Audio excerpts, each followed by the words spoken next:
คำนับหับตอนวันชาติที่2ธันวาครบรอบ50 ปีอย่างสุดใจ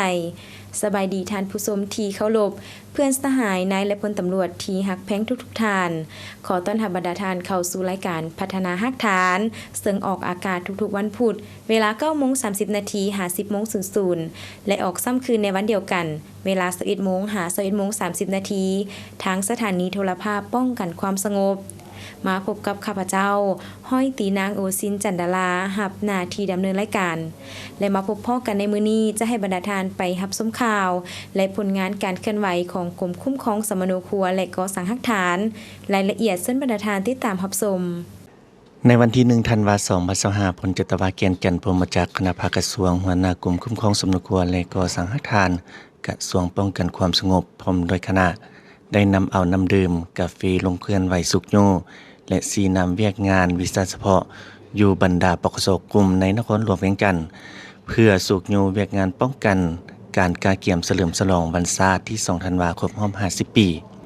ในโอกาสนี้พลจตวาเกียรติจันทร์พรหมจักรได้เน้นหนักให้กำลังป้องกันทุกภาคส่วนเอาใจใส่เฮ็ดหน้าที่ที่ได้รับมอบหมายอย่างเข้มงวดป้องกันเวรยามติดตามกวดกาความเป็นระเบียบเรียบร้อยตลอด24 ชั่วโมงกวดกาคนเข้าออกอย่างเข้มงวดรับประกันความสงบปลอดภัยให้แก่พิธีเฉลิมฉลองวันสถาปนาสาธารณรัฐประชาธิปไตยประชาชนลาวครบรอบ50 ปีให้มีความสงบปลอดภัยห้อยสนห้อยพร้อมนี้ทานพลจตวาเกียรติจันทร์พรหมจักรได้มอบน้ำดื่ม20 แพ็คกาแฟ10 ถุงให้ปกสกลุ่ม1จอมมณีเมืองไสสิทาและปกสกลุ่ม3 4 สวาทเมืองจันทบุรีเพื่อให้กำลังใจไอ้น้องนายระบบตำรวจแต่ละจุดป้องกันในการปฏิบัติหน้าที่ป้องกันเวรยามซึ่งแสดงให้เห็นถึงความเอาใจใส่ของคณะพักคณะบรรษาที่ได้ใกล้ชิดติดเทศกับนายระบบตำรวจในการนำพาซี่นำเพื่อเฮ็ดให้เวียกงานป้องกันความสงบมีความรับประกันในทุกด้านในวันที่4ธันวาคม2025กรมคุ้มครองสมโนครัวและก่อสร้างฮักฐานได้จัดพิธีฝึกอบรมเกี่ยวกับอุปกรณ์เทคนิควิชาเฉพาะให้พนักงานศูนย์กลางและท้องถิ่นสุดที่1โดยการเข้าร่วมเป็นประธานของพลจตวาเกียรติจันทร์พรหมจักรหัวหน้ากรมคุ้มครองสมโนครัวและก่อสร้างฮักฐานมีคณะกรมศูนย์ข้อมูลพลเมืองและบัตรประจำตัวและพนักงานจากนครหลวงเวียงจันทน์และบรรดาแข่งจำนวน8แข่งเข้าร่วมพันโทบัวไลเพชรทรงพรหัวหน้าศูนย์ข้อมูลพลเมืองและบัตรประจำตัวให้รู้ว่าจุดประสงค์ของการฝึกอบรมในครั้งนี้เพื่อรับประกันให้นักฝึกอบรมมีความรู้ความสามารถเข้าใจถึงคุณลักษณะโครงสร้างและหลักการเวียกงานของอุปกรณ์พิเศษอย่างลึกซึ้งให้รู้การใช้งานอุปกรณ์ถูกต้องตามมาตรฐานเทคนิคและสามารถนำใช้อุปกรณ์ได้อย่างคล่องแคล่วสร้างความชำนาญในการบำรุงรักษาและแก้ไขข้อขัดข้องในเวียกงานตัวจริงเพื่อเพิ่มอายุการนำใช้งานให้หลายขึ้นเพื่อพัฒนาความสามารถวิเคราะห์และแก้ไขปัญหาเฉพาะหน้าถ้าหากอุปกรณ์เกิดการขัดข้องการฝึกอบรมในครั้งนี้มีพนักงานจากนครหลวงเวียงจันทน์และบรรดาแข่งจำนวน8แข่งทั้งหมด86 สหายหญิง4 สหายและเนื้อในที่นำมาฝึกอบรมโดยแบ่งออกเป็น3ภาคคือภาคทฤษฎีเรียนรู้เกี่ยวกับโครงสร้างคุณลักษณะเทคนิคและมาตรฐานความปลอดภัยภาคปฏิบัติการประกอบติดตั้งการทดลองนำใช้ตัวจริงและการแก้ไขปัญหาเบื้องต้นการประมวลผลการสอบเสิ่งวัดระดับความรู้หลังการฝึกอบรมการฝึกอบรมเวียกงานดังกล่าวแม้นได้ดำเนินไปเป็นเวลา1 วันซึ่งเห็นว่านักฝึกอบรมแม้นมีความเอาใจใส่อุปกรณ์ที่นำมาฝึกอบรมแม้นมีความทันสมัยและเพียงพอครูฝึกมีประสบการณ์ถ่ายทอดความรู้ได้ดีและสามารถประเมินได้คือการจัดฝึกอบรมสามารถประเมินได้ประเภทดีไลน์ได้ 80% ประเภทดี 10% พอไซ 10% เนื้อในการฝึกอบรมประเภทดีไลน์ 90% ดี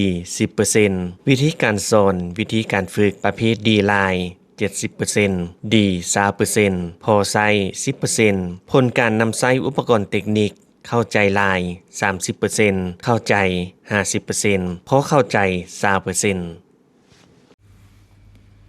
ในวันที่5ธันวาคม2025กรมคุ้มครองสมโนครัวและก่อสร้างฮักฐานได้จัดพิธีฝึกอบรมเกี่ยวกับอุปกรณ์เทคนิคเฉพาะให้พนักงานศูนย์กลางและท้องถิ่นสุดที่2โดยการเป็นประธานของทานพันเอกสมสนิทจันทวงศ์ รองหัวหน้ากรมคุ้มครองสมนุครัวและก่อสร้างหลักฐาน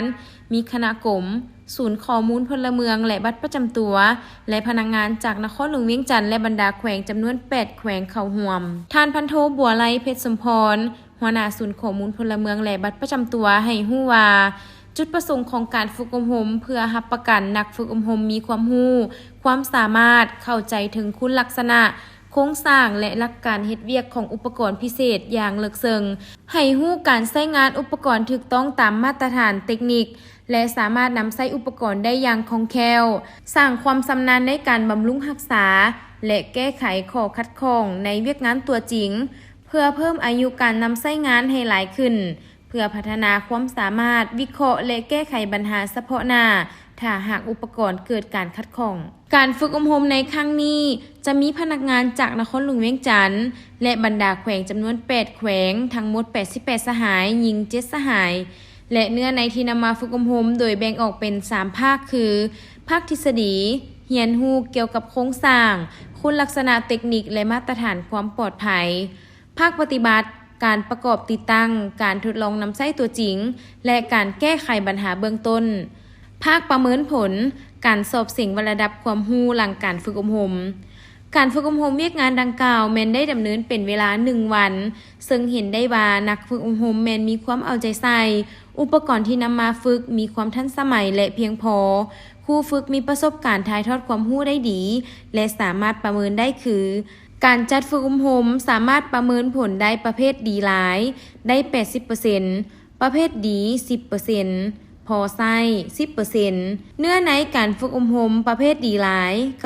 90% ดี 10% วิธีการสอนวิธีการฝึกดีหลาย 70% ดี 20% พอไส้ 10% ผลการนำใช้อุปกรณ์เทคนิคเข้าใจหลาย 30% เข้าใจ 50%พอเข้าใจ 20% ในวันที่1ธันวาคม2025ท่านพันเอกลิซัวไสยสร้างรองกรมคุ้มครองสมนุครัวและก่อสร้างหลักฐานกระทรวงป้องกันความสงบพร้อมโดยคณะได้นำเอาน้ำดื่มกาแฟลงเคลื่อนไหวสุกยูและสีนำเวียกงานวิชาเฉพาะบรรดาปกสกลุ่มในนครหลวงเวียงจันทน์เพื่อสุกยูเวียกงานป้องกันการกาเกียมเฉลิมฉลองวันชาติที่2ธันวาคมรอบ50ปีในโอกาสนี้ท่านพันเอกลิซัวไสยสร้างได้เน้นหนักให้กำลังป้องกันทุกภาคส่วนเอาใจใส่เฮ็ดหน้าที่ที่ได้รับมอบหมายอย่างเข้มงวดป้องกันเว้นยามติดตามกวดกาความเป็นระเบียบเรียบร้อยตลอด24ชั่วโมงกวดกาคนเข้าออกอย่างเข้มงวดรับประกันความสงบปลอดภัยให้แก่พิธีเฉลิมฉลองวันสถาปนาสาธารณรัฐประชาธิปไตยประชาชนลาวครบรอบ50ปีให้มีความสงบปลอดภัยห้อยสนห้อยพร้อมนี้ท่านพันเอกลิซัวไสยสร้างได้มอบน้ำดื่ม20แพ็คกาแฟ10ถุงให้ปกสกลุ่มจมแจ้งเมืองศรีสัตนาคและปกสกลุ่ม4ฐานเหนือเมืองศรีโคตะบองเพื่อให้กำลังใจไอ้น้องนายและพลตำรวจแต่ละจุดป้องกันในการป้องกันปฏิบัติหน้าที่ป้องกันเวรยามซึ่งแสดงให้เห็นถึงความเอาใจใส่ของคณะพักคณะบัญชาที่ได้ใกล้ชิดติดเทศกับนายและพลตำรวจในการนำพาซี่นำเพื่อเฮ็ดให้เวียกงานป้องกันความสงบมีความรับประกันในทุกด้านเจ้าท่านผู้ชมที่ผ่านไปนั้นก็แม่นการนำเสนอข่าวและผลงานการเคลื่อนไหวของกรมคุ้มครองสมนุครัวและก่อสร้างหลักฐานแต่การนำเสนอข่าวของพวกเฮาแม่นยังบ่ทันหมดเทื่อและยะหน้าจะให้บรรดาท่านไปรับชมตื่มอีกแต่ตอนนี้เฮาไปพักกันก่อน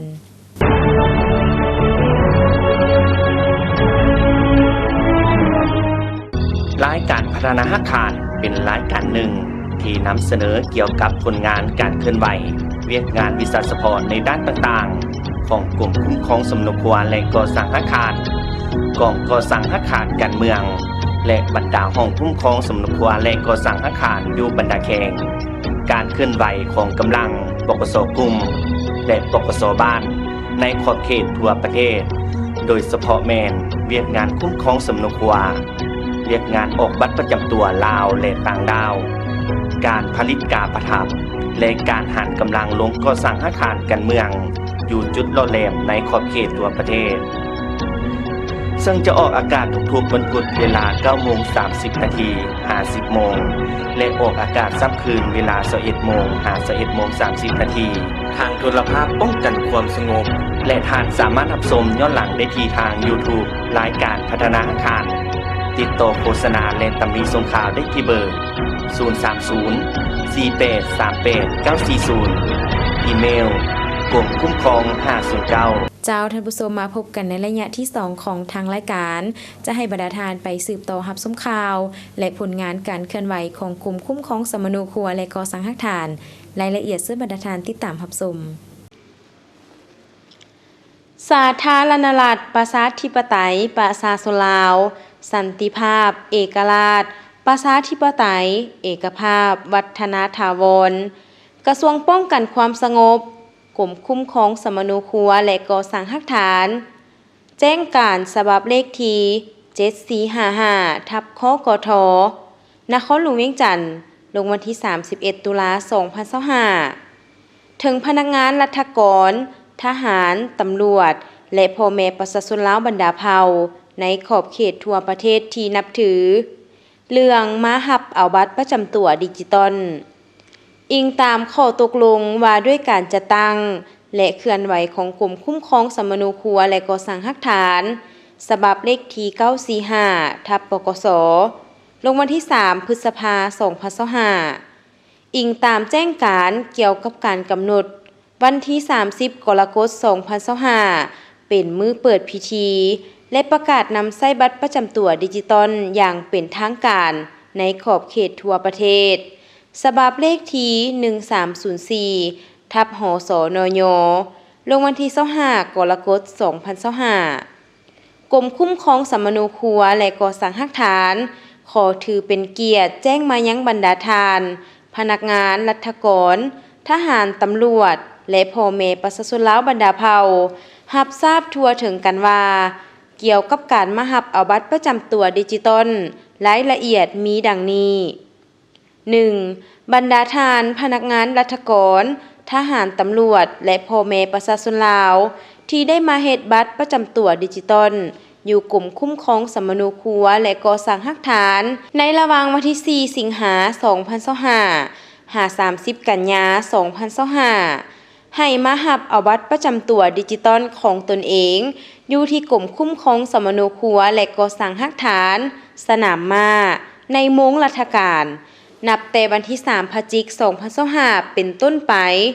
ให้ถือใบนัดรับบัตรประจำตัวหรือปึ้มสมนูครัวฉบับแท้มาแจ้งต่อเจ้าหน้าที่เพื่อรับบัตร 2. สำหรับบุคคลที่มาเฮ็ดบัตรประจำตัวนับแต่วันที่1ตุลาคม2025แม่นให้รอท่าและติดตามแจ้งการของกรมคุ้มครองสมนูครัวและก่อสร้างหลักฐาน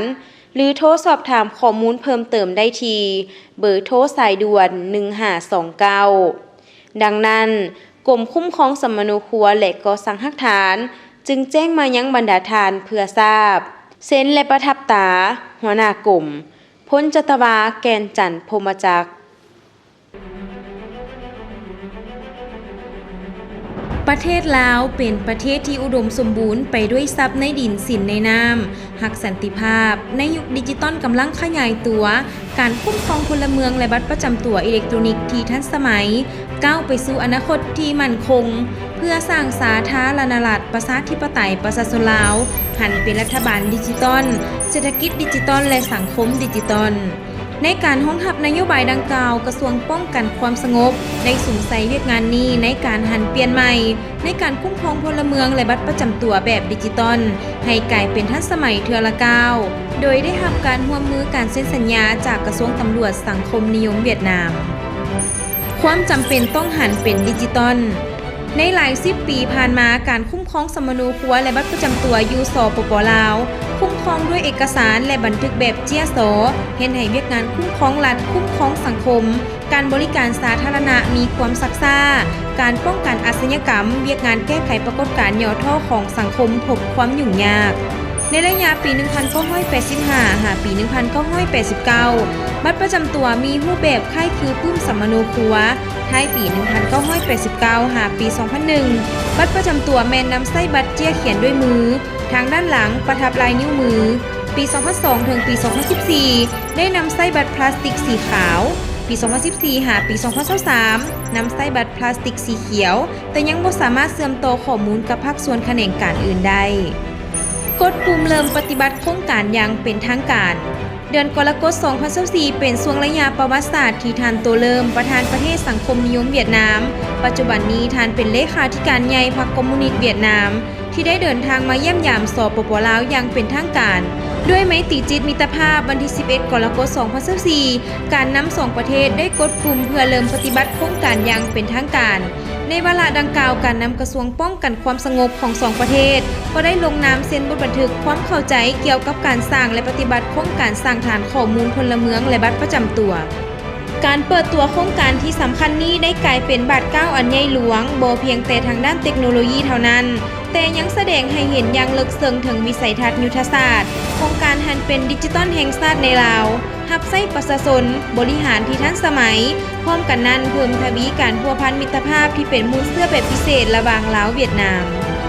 การพันขยายและจะตั้งปฏิบัติโครงการเพื่อพันขยายจะตั้งปฏิบัติโครงการกระทรวงป้องกันความสงบลาวได้เป็นเจ้าภาพจัดกองประชุมเผยแพร่เสื่อมซึมการจัดตั้งปฏิบัติโครงการในทั่วประเทศประกาศใช้ข้อตกลงฉบับเลขที่ 1800 ปกส.ว่าด้วยการแต่งตั้งคณะรับผิดชอบโครงการนายกรัฐมนตรีแห่งสาธารณรัฐประชาธิปไตยประชาชนลาวได้ออกคำสั่งฉบับเลขที่ 16 นย.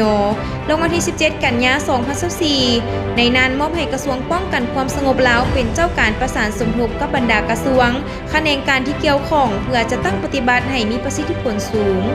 ภายใต้การชี้นำพาโดยกรมของกระทรวงป้องกันความสงบ2ประเทศกรมคุ้มครองสมโนครัวและก่อสร้างหลักฐานได้ประสานสมทบกับกรมตำรวจคุ้มครองบริหารเกี่ยวกับความเป็นระเบียบเรียบร้อยทั้งสังคมได้สร้างแผนการละเอียดกำหนดขั้นตอนและระยะเวลาจะตั้งปฏิบัติแต่ละหน้าเวียกของโครงการดังนี้ 1. ได้ออกข้อตกลงแต่งตั้งคณะรับผิดชอบลงสุดนิ้วช่วยบรรดาปกส.ขันแขวงในขอบเขตทั่วประเทศโดยซุมใส่การโอนไทยสำเนาสมโนครัวเป็นเอกสารอิเล็กทรอนิกส์นับแต่เดือนตุลาคม 2024 หาเดือนมิถุนายน 2025 สำเร็จสั่งรวมข้อมูลพลเมืองจากหลายแหล่งรวมทั้งการโอนทายข้อมูลซึ่งสามารถสั่งรวมในเบื้องต้นแมน 6,391,220 คนในจำนวนพลเมือง 7,912,394 คนความอัตราส่วน 80.77% ในนี้ 4,879,526 คนครบเงื่อนไขกำหนดรหัสบุคคลในจำนวน 6,391,220 คนความเอา 76.34% การจัดตั้งปฏิบัติการโอนไทยสำเนาสมโนครัวเป็นเอกสารข้อมูลอิเล็กทรอนิกส์สามารถบรรลุได้มีดังนี้บรรดากองบัญชาการที่โอนไทยได้ 100% มีกองบัญชาการปกส.นครหลวงเวียงจันทน์กองบัญชาการปกส.แขวงไชสมบูรณ์กองบัญชาการปกส.แขวงคำมวนกองบัญชาการปกส.แขวงเวียงจันทน์กองบัญชาการปกส.แขวงสยามบุรีและกองบัญชาการปกส.แขวงจำปาสักบรรดากองบัญชาการที่โอนไทยได้ 60-80% มีกองบัญชาการปกส.แขวงเซกองกองบัญชาการปกส.แขวงเสียงขวางกองบัญชาการปกส.แขวงพงศาลีกองบัญชาการปกส.แขวงหลวงน้ำทากองบัญชาการปกส.แขวงหัวพันกองบัญชาการปกส.แขวงสะวรรณเขตกองบัญชาการปกส.แขวงสารวันกองบัญชาการปกส.แขวงบริคำไซและกองบัญชาการปกส.แขวงบ่อแก้วกองบัญชาการปกส.แขวงหลวงพระบางโอนไทยได้ 52.79% กองบัญชาการปกส.แขวงอุดมไซโอนไทยได้ 50.52% และกองบัญชาการปกส.แขวงอัตตปือโอนไทยได้ 40.42% การสร้างนิติกรรมรับใช้โครงการได้ค้นคว้าบรรดานิติกรรมรับใช้โครงการ24ฉบับได้รับอนุมัติจากรัฐบาลและกระทรวงป้องกันความสงบ15ฉบับบนรายงาน60กว่าฉบับส่วนที่เหลือแมนอยู่ในขั้นตอนพิจารณาแต่ละแขนงการเพื่อรับใช้การจะตั้งปฏิบัติโครงการแต่ละระยะพื้นฐานโครงล่างก่อสร้างพื้นฐานโครงล่างของศูนย์ข้อมูลหลักและศูนย์ข้อมูลสำรองสำเร็จยกระดับความไวของสัญญาณอินเทอร์เน็ตขึ้นเป็น5 เมกะไบต์ทั่วประเทศติดตั้งซอฟต์แวร์การหันเป็นดิจิตอลเครื่องคอมพิวเตอร์ให้ปกส.ขันแขวงปกส.ขันเมืองในขอบเขตทั่วประเทศจำนวน444เครื่อง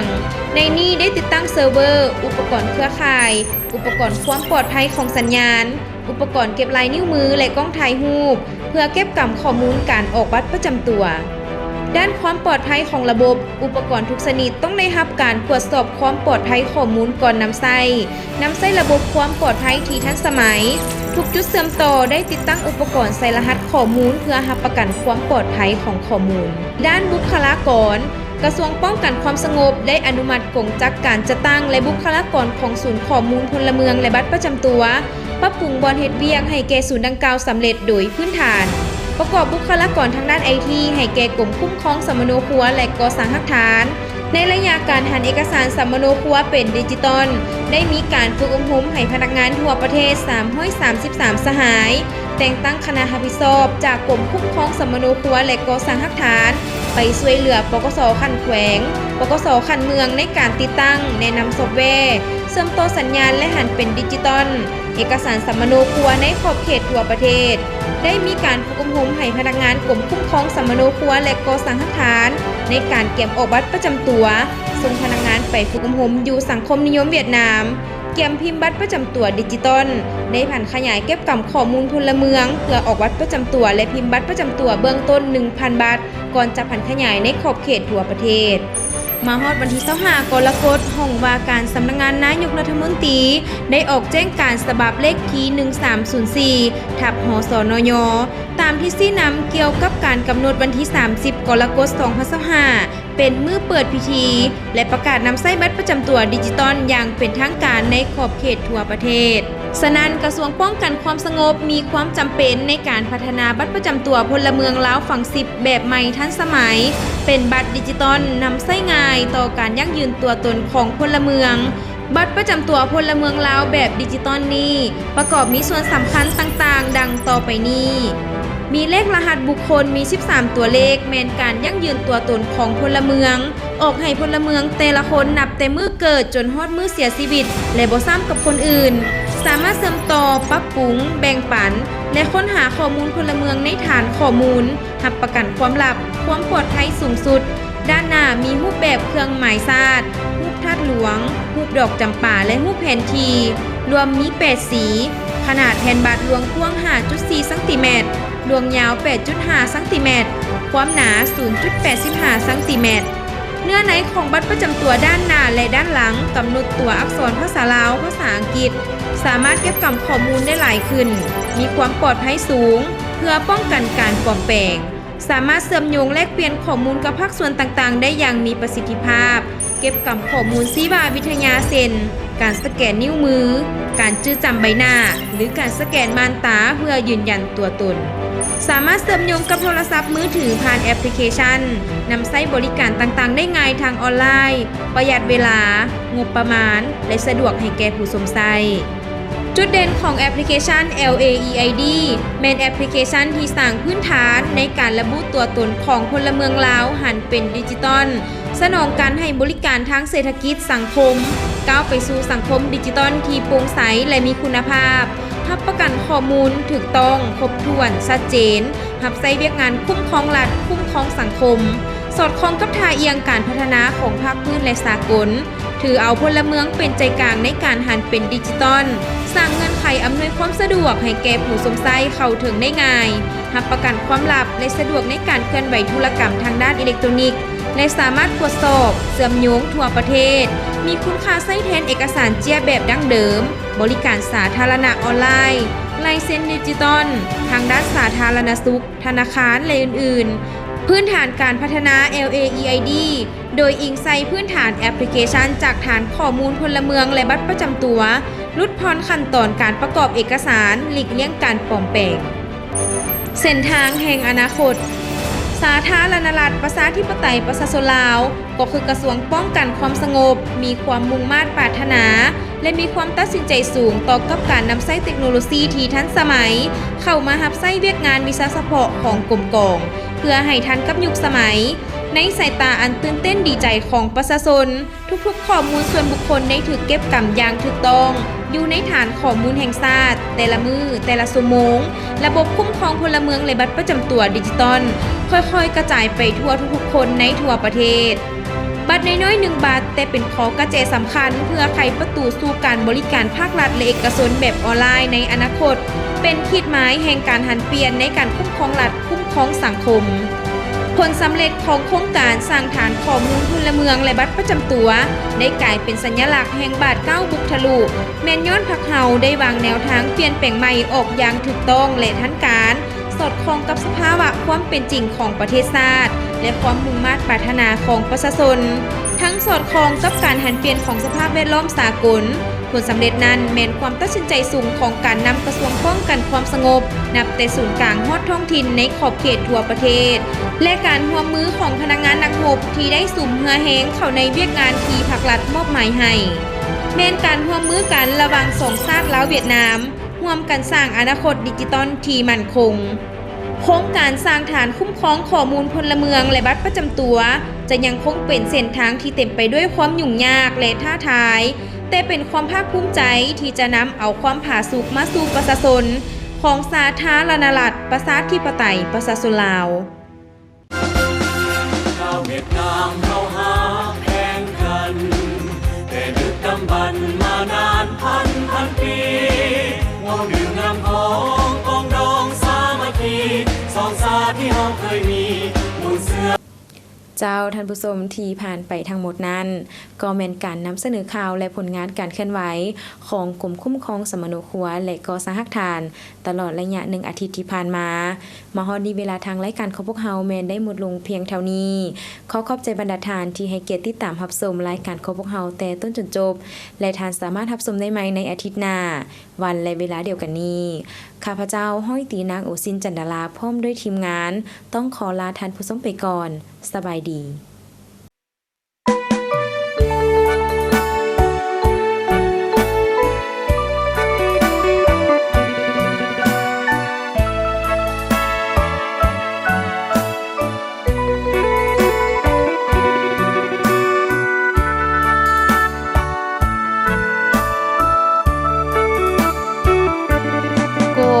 คุ้มครองสร้างตั้งที่8 สิงหาได้หมุนเวียนมาครบรอบ40 ปี1978 2018ครบรอบพอดี